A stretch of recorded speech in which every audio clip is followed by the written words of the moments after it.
Kunstseiditehas valmis 1912 kuni 1914 selles vahes, ehk siis arvatav ehitamisaeg on olnud hästi lühike, aasta-poolteist, maksimum 2. See tehase kompleks on nagu hiigelsuur, aga nüüd me oleme ühes selles väiksemas osas, kus on hästi huvitav see, et vaheseinad näiteks on laotud paekivist ja kuidagi see nagu liigendab seda arhitektuuri rohkem kui siis selles ülejäänud osas olevad maakivist laetud vaheseinad.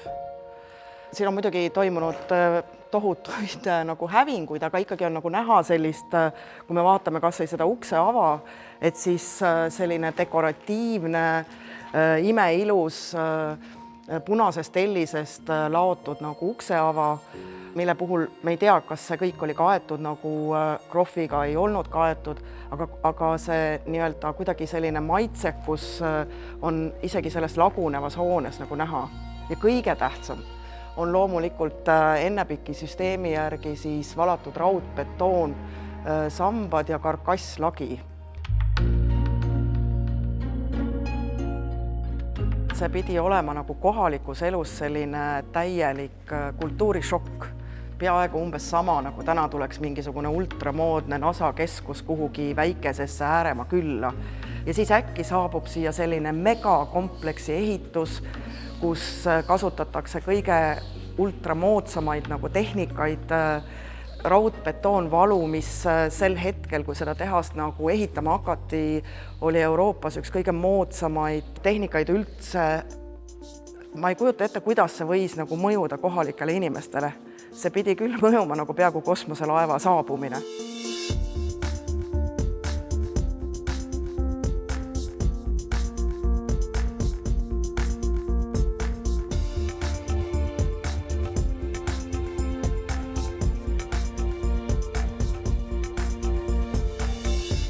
Aastal 2020, kui me selle loo siin enda jaoks üles kerisime, siis oli kohe idee, et see asi peab kasvama seestpoolt väljapoole.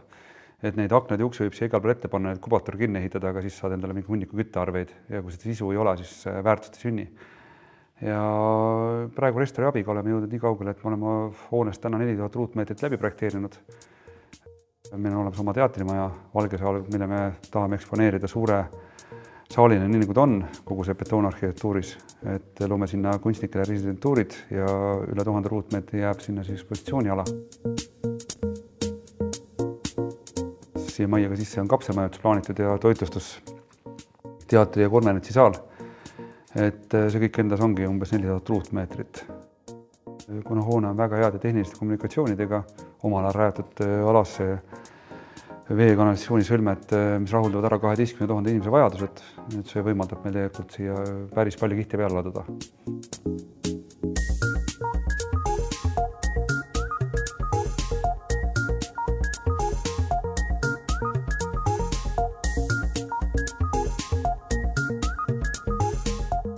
No, hoone on 112 aastat vana ja üldiselt seis on hea, kuigi mõningad kohad, nagu te siin näete, on juba ekspluatatsioonis väga ohtlikud, eriti kui inimesed tulevad siia alla.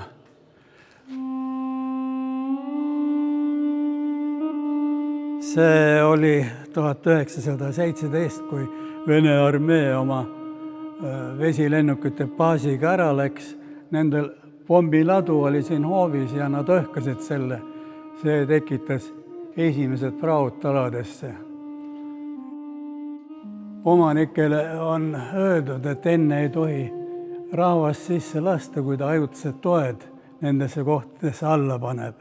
Sellepärast, et siin prantslaste lahendus on küll väga hea, kuid sõlmede konstruktsioon on lahendatud puudulikult.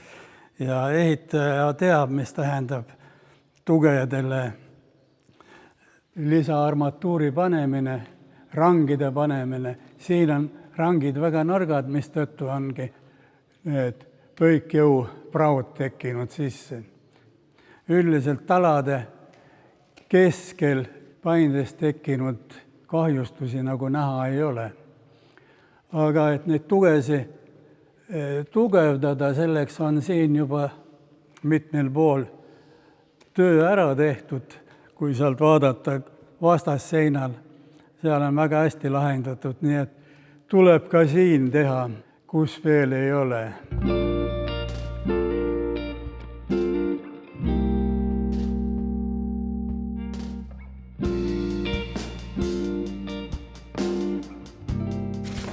Hiiumaa on võrratu statistikaga, et 125 000 inimest on mõõdetuna iga aastal saabub praamiga Rohukülast Eltermaale, kasutamata selleks saareelaniku püsielaniku soodustust ja näha on, et nendest umbes 30 000 liigub alati siis tornide juurde. Et ka meie siin ei pääse tornist, et oleme projekteerimas oma sellist torni, mis hellitavalt täna on luuletorni nime all. Ja aastal 2026 peaks olema see valmis.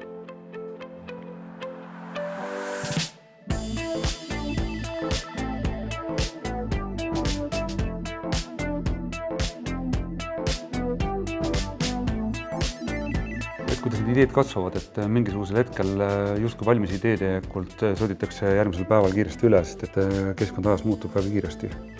Ja me vaatame seda just läbi inimeste silmade, kes siin käivad ja läbi nende vajaduste.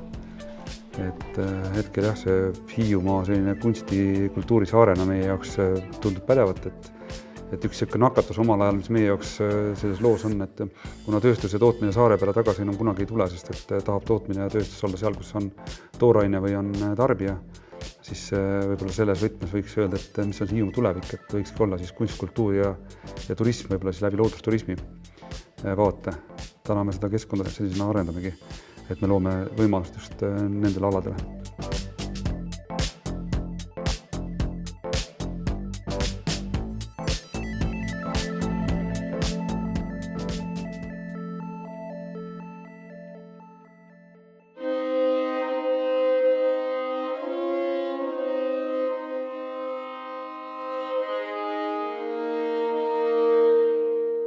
Meie selja taga on Hiiu elevaatojoone.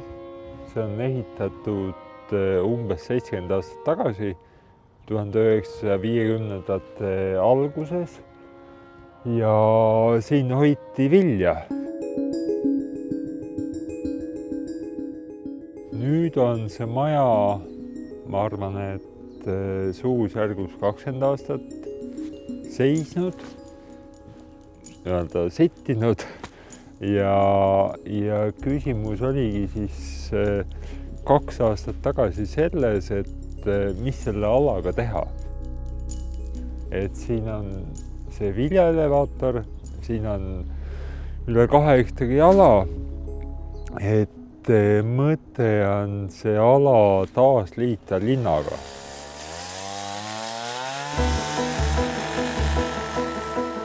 See elu selles mõttes võiks tulla ka siia Hiiu elevaatori poole ja saada sellest Hiiule üks keskustest.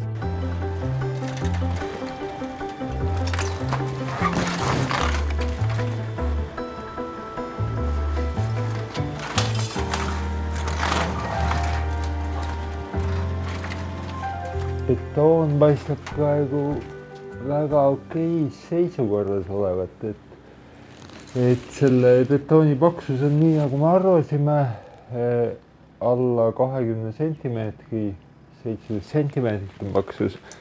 Siin on näha ilusat lõikepinda, mis siin siseseintes korterites ka näha jääb tulevikus. Ehk ma arvan, et potentsiaali on väga palju. See on esimene auk majas. Kogu maja peale tuleb umbes 2000 auku. Ehk siis väga suur töö on teha.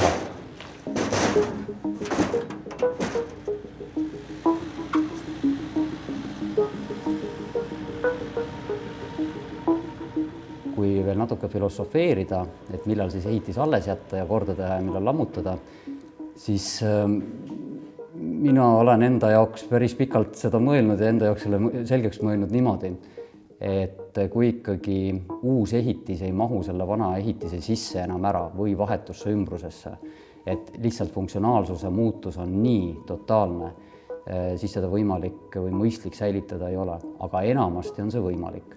Nii et see, et me tahame siin mõnikord mõnesse vannasse hoonesse teha spordisaali ja loomulikult need spordisaali mõõtmed sinna ära ei mahu, ei ole tegelikult põhjuseks lammutamiseks, juhul kui vahetus läheduses on võimalik veidi mugavamalt see suur ruum valmis ehitada. Aga väga ilusti ja kihvtilt on ära kasutatud lihtsalt vanu konstruktsioone, et mõnikord on ka uus ehitis suurem kui vana ehitis.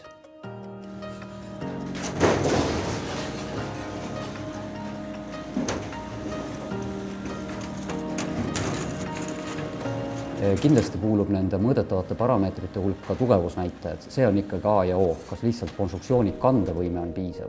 See, et ta võib-olla laseb õhku läbi, ei ole energiatõhus, et see on ju ka loomulikult väga tähtis ja sellest me ei saa üle ega ümbert, aga lihtsalt kui kandevõimet ei ole, siis ei ole ka muudel parameetritel tähtsust.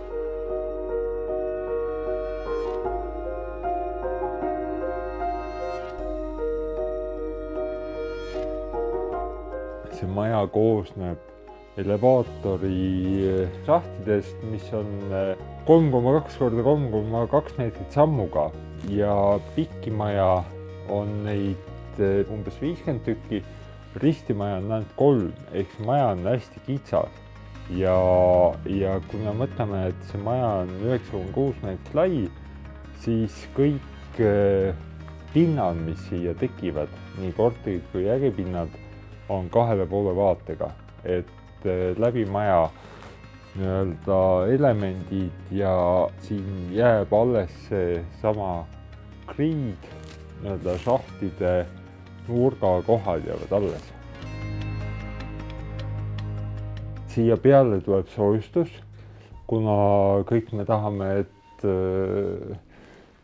sees olles oleks piisavalt soe, ehk selles mõttes me puhastame selle betoonipinna ja soojustame ja kokkuvõttes ka krohvime. Ehk siis eesmärgiks on jätta selline tööstuslik, robustne mulje, et ta ei oleks flantsitud uus maja, vaid oleks nii-öelda tunnetuslikult seda ajalugu sees olemas.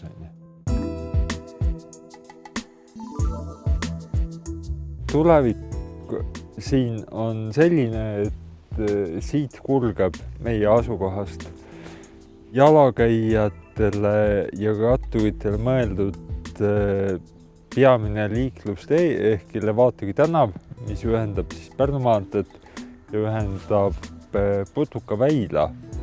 Ja siin esimesel korrusel, Elevaatori esimesel korrusel on äripinnad, erinevad kohvikud, erinevad poekesed ja ülemistel korrustel on korterid.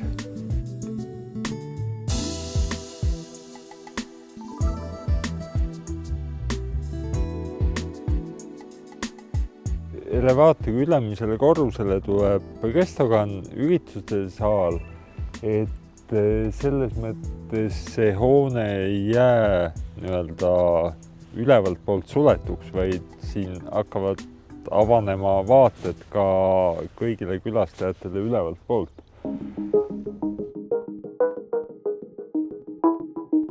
Aga see üldine mõte oli see, et säilitada lisaks elevaatori tornile ka olemasolevad 2 torni minu külgedel, et selle koha vaimu ajalugu säilitada, et me ei kustuta nagu kõike maha, vaid me toome iseloomuliku ja väärtusliku osa sellest tulevikku kaasa.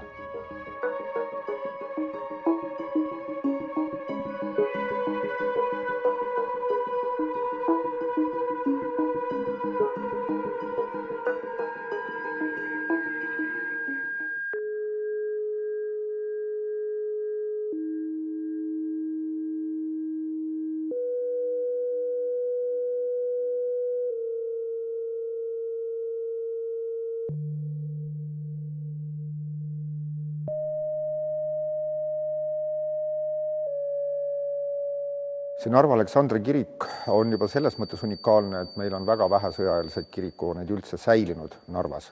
See on üks asi, see on see Narva kontekst. Teine asi on muidugi ka see arhitektuuriline taust. Luteri kirikute kohta on tegemist väga ebatavalise hoonega. Miks? Et just see põhiplaan ja see, et me näeme siin sellist 8-kandilist või tahulist sellist kirikusaali, see on üsna ebatavaline.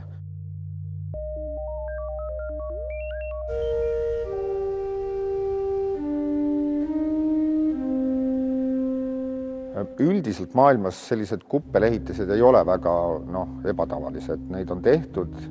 Mis on võib-olla siin ebatavaline on see, et see kuppel on väga hästi ehitatud. See pomm, mis siit läbi tuli, selle pommi jälge me näeme, siis teise maailmasõja ajal ei hävitanud seda kuplit tervikuna, see on tõesti väga hästi ehitatud ja on väidetud, et seal võib olla betoonist karkass. Mina seda täpselt ei tea, sest sinna sisse pole näinud, küll aga seesama kuppel on siis hiljem betoonelementide või betoon sellise karkassiga jäigastatud, lihtsalt, et ta koos püsiks.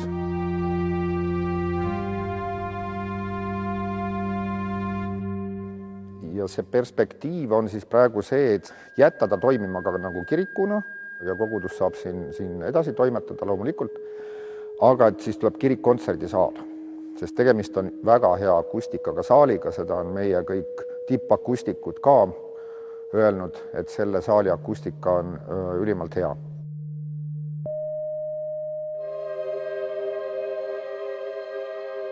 See eeldab muidugi siin totaalseid restaureerimistöid, juurdeehitustöid ja nii edasi. Kust selleks tuleb raha on ise küsimus, aga mis on oluline Narva puhul teada, et see on üks väheseid ajaloolisi kirikuhooneid, mis on säilinud või sõjaeelseid kirikuhooneid. Tegelikult on ka ühtlasi tegu Eesti Vabariigi piiripostiga selle hoone näol.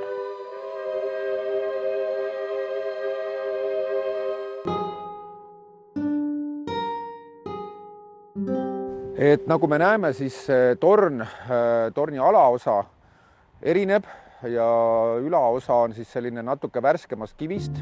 Selle põhjus on see, et torn lasti teises maailmasõjas õhku. Õnneliku juhuse tõttu kiriku kell kukkus alla ja jäi terveks, mis on kõikide loodusseaduste vastane, aga on siis originaalkell on siis sinna üles saanud. Torn ise muide betoonist, vaekivivoodriga, aga ta on siis tehtud nii-öelda arhitektuurses mõttes koopiana.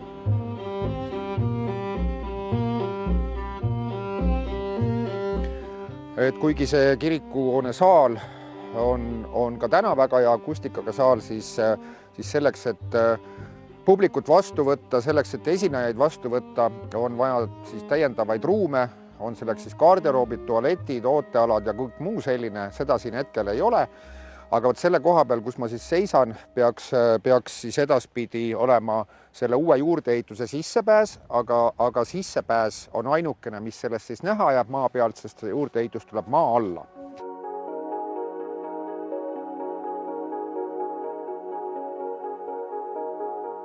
Uus juurdeehitus ei puutu maa peal ajaloolise Narva Aleksandri kirikuga isegi kokku, vaid on pigem selline väljak ümber selle kiriku, mis kutsub külastajaid sellesse uude kontserdisaali ja näituseruumi sisenema. Ajalooliselt on kiriku ümber olnud kirikuaed, mille me nüüd ruumis ka markeerime. Ja siin on siis näha, kuidas see uus sissepääs on justkui väljak, mis tõstab oma serva üles ja kutsub inimesi siia sisenema. Põhiliseks kandekonstruktsiooni materjaliks on raudbetoon, mis on sellises maa-aluses ehitises loomulikult kõige parem materjal.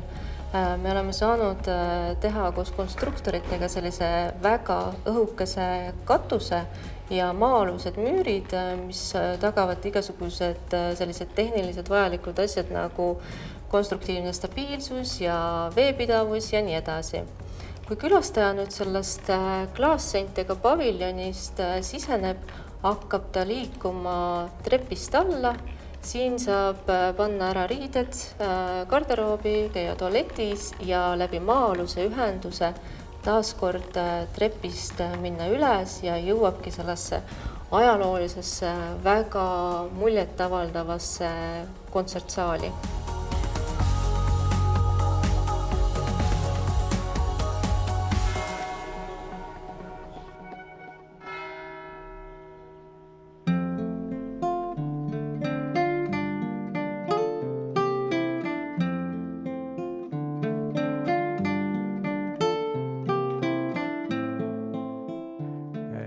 enamus Eesti väikelinnades on see probleem, et rahvastik väheneb, mis toob kaasa jällegi selle, et hooned hakkavad tühjaks jääma ja ka tihtipeale on see, et see elu on ajaloolistest tuumikutest välja kandunud ja see on suur väljakutse tegelikult ühiskonnale, et mida selle ehitatud kehandiga teha.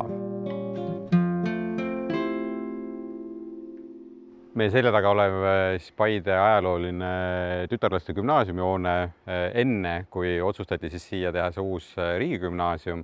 Enne seda ta oli paarkümmend aastat seisis tühjana ja me kõik ju teame, mis juhtub majaga, kui ta seisab tühjana, kui teda ei köeta. Eks siin olid ka tegelikult katused ju jooksid läbi, aga samas see kivikehand iseenesest, see oli kõik okei. Vana maja on tüüpiline 19. sajandi lõpu, 20. sajandi algus historitsistlik arhitektuur. Ta ei ole väga paidelik, sest Paide, nii nagu enamus Eesti väikelinnud, on pigem need vanalinnad puumajadega vanalinnad.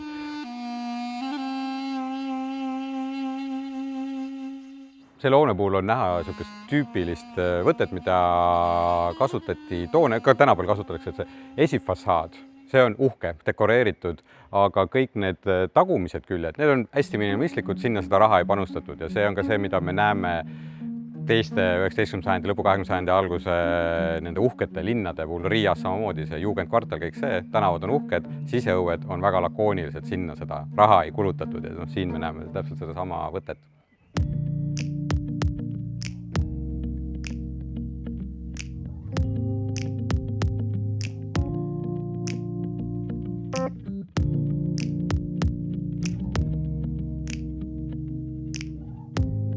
Nii nagu 20. sajandi alguse, 19. sajandi lõpule kohane, et see tellisfassaad, mida me näeme väljas, siis tegelikult see tellis on ka siin majas sees, aga toona see tellis alati krohviti, deeksponeeritud, see niisugune vana kõigi nende palkide ja tellise eksponeerimine, et see tuleb meil 90-ndatel läheb see moodi Eestis ja siis hakatakse igal pool näitama. Siin majas on ikkagi lähtutud sellest ajaloolisest interjöörist, et siin on siiski seinad on krohvitud. See maja pakkus üllatusi detailide osas. See, mis siin Paides nüüd värvide alt välja tuli, niisugused ekspressionistlikud, abstraktsed seinamaalingud, kus on tõesti see värvid juba, siin on niisugune tugev sinine, roheline, pruun, need on tegelikult need, mis olid täpselt Esimese maailmasõja ajal järgselt see kümnend, mis oli väga moodsad ja need siit nüüd avastati ja see on ka see, mis annab sellele koolile tegelikult ikkagi väga palju juurde just sellele ka identiteedile. Kahjuks suures saalis ehituse käigus suur osa maalinguid hävines, aga siin selles trepikast siin õnneks on säilinud ja siin on ka näha muid detaile, et kõik need trepi käsipuud, siin vahemaatametel on need originaal põrandaplaadid veel, siin on ka näha neid kulunud paekivi astmeid, et see on see, mis teeb sellest majast ikkagi niisuguse hubase koduse maja, et ta ei ole selline uus kipsitatud, vaid siin on näha, et siin on see eelnevad põlvkonnad, see elu on siin sees olnud päris pikalt ja tugevalt. See ruum, kus me praegu oleme, see on niisugune ilmselt selline risttee, et tegelikult siit kaudu sisenetaksegi siia kooli, ehk siis sisenemine toimub läbi ajaloolise selle peaukse, ikkagi otse tänavalt. Paljudes teistes koolides peasissepääs on siiski nüüd juba uuest osast, aga siis siin on läbi vanamaja ja siit siis argneb uude juurdeehituse otsa, samamoodi trepikotta, mis läheb siis üles saali ja teistesse ülemise korruse klassidesse. Kui me mõtleme koolimajade peale, kus enamus meist on käinud, siis õpilased tavaliselt olid kuskil koridoris, aknalaua peal kuskil seina ääres oldi, siis nüüd nendes uutes lahendustes tänu sellele, et ei ole enam kinniseid ruume, et on ära kadunud ju suletud söökla, suletud raamatukogu, suletud aula. Läbi selle on tekitatud rekreatsioonialad, kus siis õpilased saavad ka vabal ajal olla, nad saavad siin teha ja toimetada ja oma asju. Et see on see, mis on siis põhimõttelisemaid suuri muudatusi riigigümnaasiumide ruumistruktuuris. Teine suur muudatus on see, et ei ole võimlaid.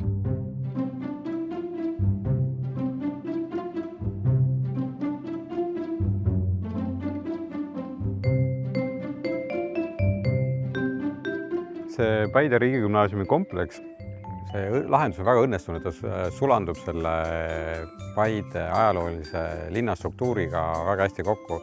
Just nimelt need väikesed puumajad, mida siin kõik on näha, siis ega see uus osa on samamoodi oma nende kolmnurksete viiludega, niisugune järk-järgult tõusev. Ehk siis ta siitpoolt vaades on näha, et ta ajub see suur maht, mis on nagu natuke ei sobitu nende selle ajaloolise väikeste majade struktuuriga, siis see tegelikult ikkagi ajutub siia ära ja kuna siin on see maapinna nõlv ka, siis see on nagu väga hästi siia sobitatud.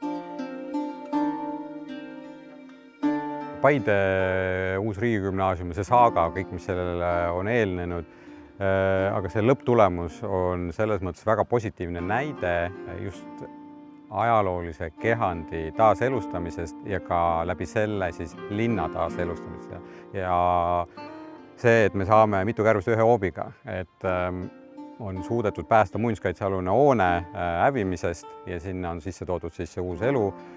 Kool on saanud endale väga tugeva identiteediga, väga hea õpikeskkonna ja see suur pilt ongi see, et läbi selle tuua elu tagasi ajaloolise linna tuumikalale.